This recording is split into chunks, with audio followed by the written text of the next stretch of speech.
Welcome to VTV prime. 2016 జనవరి 31వ తారీఖున ఉమ్మడి తూర్పుగోదావరి జిల్లాలోని తునిలో కాపు గర్జన జరిగింది. కాపు రిజర్వేషన్ పోరాట సమితి నాయకుడు ముద్రగడ పద్మనాభం గారి ఆధ్వర్యంలో జరిగినటువంటి ఆ సభలో సడన్ గా ఉద్రిక్తతలు చెలరేగి అటుగా వెళ్తున్నటువంటి రత్నాచల్ ఎక్స్ప్రెస్ ని బోగిల్ని దహనం చేయడం జరిగింది.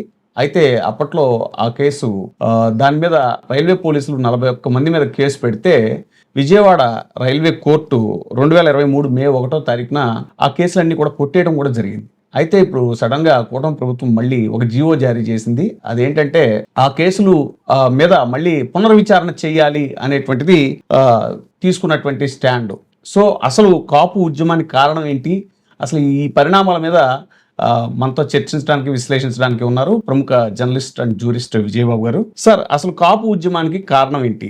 చంద్రబాబు నాయుడు గారు అప్పట్లో ఇచ్చిన హామీ ఏంటి? జస్టిస్ మంజునాథ కమిషన్ అన్నారు, దాని గురించి ఏంటి? కాపులు చంద్రబాబు నాయుడు గారి మీద ఎందుకు ఆగ్రహించారు? ఆ ఉద్యమాన్ని బాగా దగ్గరగా చూసిన వ్యక్తిగా, ఆ కేసులో కొంతమందికి న్యాయ సలహాలు ఇచ్చిన వ్యక్తిగా, అలాగే ముద్రగడ పద్మనాభం గారి మీద ఆ కేసు కొట్టేసే సమయంలో ఆ న్యాయస్థానం ప్రాంగణంలో ఉన్న వ్యక్తిగా మీరు దీన్ని పూర్తిగా విశ్లేషించగలరు. సో అసలు దీన్ని ఎలా చూడాలంటారు ఈ అంశాలను? వాస్తవానికి ఏంటంటే కాపు ఉద్యమం అనేటువంటిది ఒక సుదీర్ఘ కాలంగా సాగినటువంటి పోరాటంగా దీన్ని చెప్పుకోవాలి. ఇటు కాంగ్రెస్ ప్రభుత్వంలో కూడా కాపు సంఘం నాయకులు చాలా సార్లు రిప్రజెంటేషన్ ఢిల్లీకి వెళ్ళటం, ఢిల్లీలో సోనియా గాంధీ గారికి వెళ్ళటం, ఇక్కడ ముఖ్యమంత్రులకి ఇవ్వడం, ఇదంతా కూడా చాలా ఒక కంటిన్యూస్ ప్రాసెస్. ఇది ఏమిటి అసలు వీళ్ళ ఇది అంటే, ఆంధ్రప్రదేశ్లో ఒక భారీ జనాభా కలిగినటువంటి సామాజిక వర్గం, ఈ సామాజిక వర్గానికి రాజకీయంగా ప్రాధాన్యత ఉన్నప్పటికీ కూడా ఆర్థికంగా వెనకబడినటువంటి కమ్యూనిటీ, అంటే OBC other backward class reservations ఇవ్వాలి అని చెప్పనేది దశాబ్దాలుగా సాగుతున్నటువంటి డిమాండ్. అది ఒక ఓవర్ నైట్ వచ్చినటువంటి డిమాండ్ కదా, క్రమంగా అది ఒక రూపంలో పురుడు పోసుకొని ఒక షేప్కి వచ్చింది. సో రాజకీయంగా మాకు ప్రాధాన్యం కావాలన్నా, ఆర్థికంగా బలోపేతం కావాలన్నా, విద్యా ఉద్యోగాల్లో పోటీ పెరగడం వల్ల, రిజర్వేషన్ లేకపోవడం వల్ల చాలా వెనకబడిపోతున్నటువంటి పరిస్థితి. ఇలాంటి పరిస్థితుల్లో మాకు రిజర్వేషన్ కావాలి అనేటువంటిది చాలా కాలంగా ఉద్యమిస్తున్నటువంటి ఇది, అంటే రిప్రజెంటేషన్స్ వల్ల కానీ, రకరకాల కార్యక్రమాల ద్వారా కానీ, ఇది 30 ఏళ్ళుగా 3 దశాబ్దాలు పైబడి సాగుతున్న పరిస్థితి. మరి ఇది ఇక్కడ చంద్రబాబు నాయుడు గారి పాత్ర ఏంటి అని ఒకసారి చూసుకున్నట్లయితే, కాపు ఓటు బ్యాంకుని మనం గ్రాప్ చేయాలి. కాపు ఓటు బ్యాంకుని గ్రాప్ చేసినట్లయితే మనకి సక్సెస్ ఈజీ అవుతుంది అనేది ఆయనకు మొదటి నుంచి కూడా తెలిసినటువంటి ఒక ఫార్ములా. ఆ ఫార్ములాతోనే ఇటీవల మరి ఈ సామాజిక వర్గాన్ని దగ్గరికి తీసుకోవాలంటే దానికి సంబంధించి ఒక విశేషమైనటువంటి క్రేజ్ ఉన్నటువంటి పవన్ కళ్యాణ్ దగ్గరికి తీసుకోవడం ద్వారానే కదా మరి ఇవాళ ఆ పోలరైజేషన్ అనేటువంటిది వచ్చింది. సో ఆ విధంగా గతంలో ఏం చేశారంటే 2014 ఎన్నికల సమయంలో తెలుగుదేశం పార్టీ తన మేనిఫెస్టోలో చాలా క్లియర్గా ప్రకటించింది. ఏమని? కాపు సామాజిక వర్గానికి రిజర్వేషన్ ఇస్తాం మేము కనుక అధికారంలోకి వస్తామని చెప్పని స్వయంగా మేనిఫెస్టోలో పెట్టినప్పుడు మరి దాన్ని ప్రామిస్ ఫుల్ఫిల్ చేయాలి కదా. సరే, దానికోసం సరే ప్రభుత్వంలో ఏదో బిజీగా ఉన్నారు, జరుగుతుందిలే అని చెప్పి అనుకున్నారు. అనేక బహిరంగ సభల్లో ఆయన చెప్పారు ఇది మేము అధికారంలోకి వస్తామని. తర్వాత 2015లో ఏం చేశారంటే, కాపు రిజర్వేషన్ కమిషన్ అనేటువంటి దాన్ని జస్టిస్ మంజునాథ పేరుతో జస్టిస్ మంజునాథ కమిషన్ అంటారు, అదే కాపు రిజర్వేషన్ కమిషన్ అనే దాన్ని ఏర్పాటు చేశారు. ఇదంతా కూడా ఏంటంటే డిలే ప్రాసెస్ అనమాట. దానికి సంబంధించి అసలు రిజర్వేషన్ల మీద స్పష్టత లేదు, ఎలా ప్రొసీడ్ అవ్వాలో తెలియదు, ఏ బిల్లు ఏంటో తెలియదు, ఆ బిల్లులో ఏం చేయాలో తెలియదు. ఇట్లా కాలయాపన జరుగుతూ ఉంటే ఇక చూసి అనేక రిప్రజెంటేషన్స్ తర్వాత కాపు ఉద్యమానికి అప్పటికి నాయకత్వం వహిస్తున్నటువంటి ముద్రగడ పద్మనాభం గారు, ప్రభుత్వం మమ్మల్ని మోసం చేస్తుంది, వెంటనే రిజర్వేషన్లు అమలు చేయకపోయినట్లయితే మేము ప్రజా ఉద్యమాన్ని తారస్థాయికి తీసుకెళ్తామని చెప్పని ఆయన పలుమార్లు అల్టిమేటం ఇచ్చారు. లేఖలు రాయటం ఆయనకు అలవాటు కదా, లేఖలు రాస్తూ ప్రభుత్వాన్ని కూడా హెచ్చరించారు. ఫైనల్గా ఏంటంటే అక్కడ ఒక భారీ బహిరంగ సభ అనేటువంటిది ఏర్పాటు చేశారు. ఈ బహిరంగ సభకి సంబంధించి తెలుగుదేశం పార్టీలో ఉన్నటువంటి అనేక మంది కాపు నాయకులు, ఏది ఇప్పుడు ఎమ్మెల్యేగా ఉన్నటువంటి వాళ్ళు కూడా చాలామంది ఆ సభకి, కన్నా లక్ష్మీనారాయణ గారు లాంటి వాళ్ళు వీళ్ళందరూ ఇదయ్యారు.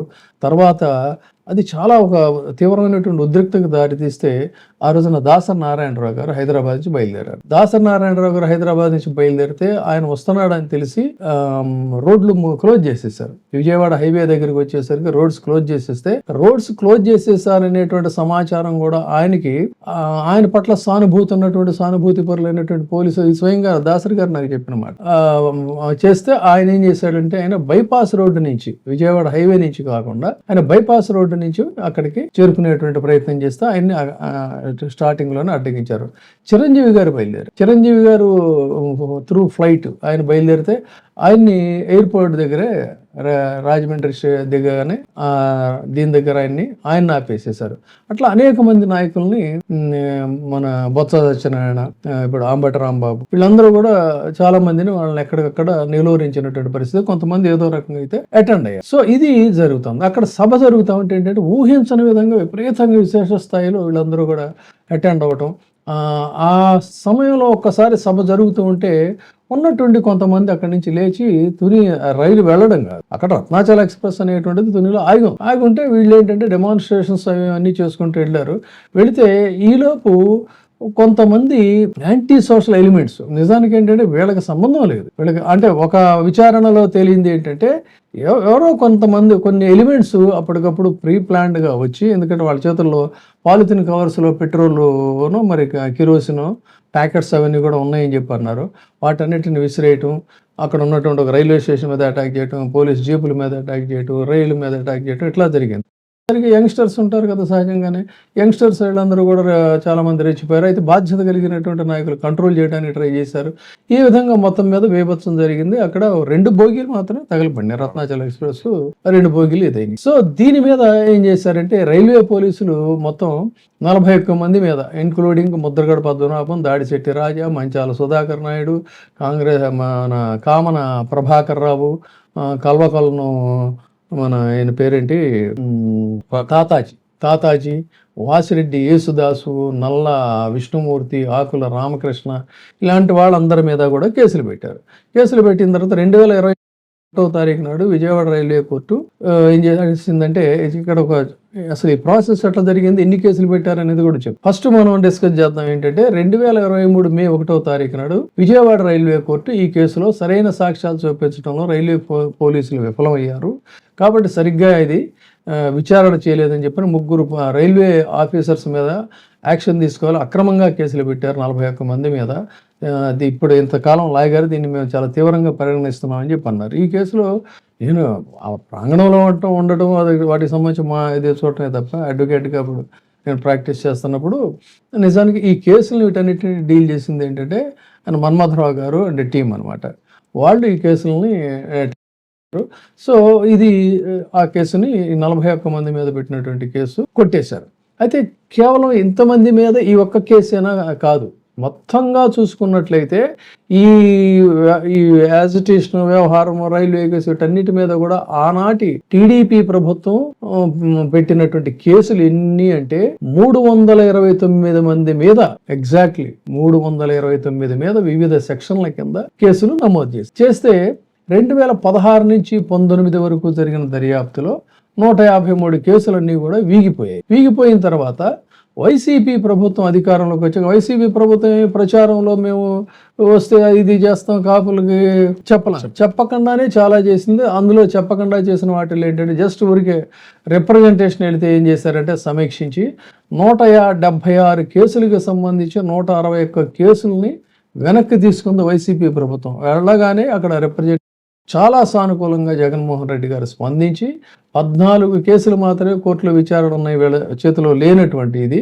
కాబట్టి సామాజిక అశాంతిని అవాయిడ్ చేయడం కోసం మేము వీటన్నిటిని కూడా ఉపరిస్తున్నామని చెప్పని వైసీపీ ప్రభుత్వం 2019 అధికారంలోకి వచ్చిన తర్వాత 2020 మార్చి 69 కేసుల్లో 51 కేసులు అవుట్ ఆఫ్ 69, 51 కేసెస్ అన్ని కూడా మొత్తం ఉపసంహరించింది. ఎందుకు అంటే దానికి ఒక క్లాజ్ ఉన్నది ఏంటంటే సామాజిక శాంతి కోసం తీసుకున్నటువంటి చర్యగా దాన్ని వాళ్ళు ఆ ప్రొవిజన్ కింద వాటిని కొట్టేసేసారు. అయితే రైల్వే ప్రాపర్టీ ధ్వంసం దీనికి సంబంధించినటువంటి కేసుల్లో మాత్రం ఈ ఆర్పిఎఫ్ ఆధ్వర్యంలో, అంటే రైల్వే ఆధ్వర్యంలో ఇది జరిగింది. ఈ కేసులో 2023 మే 1న విజయవాడ కోర్టు కేసు కొట్టేసేసింది. ఇది జరిగింది.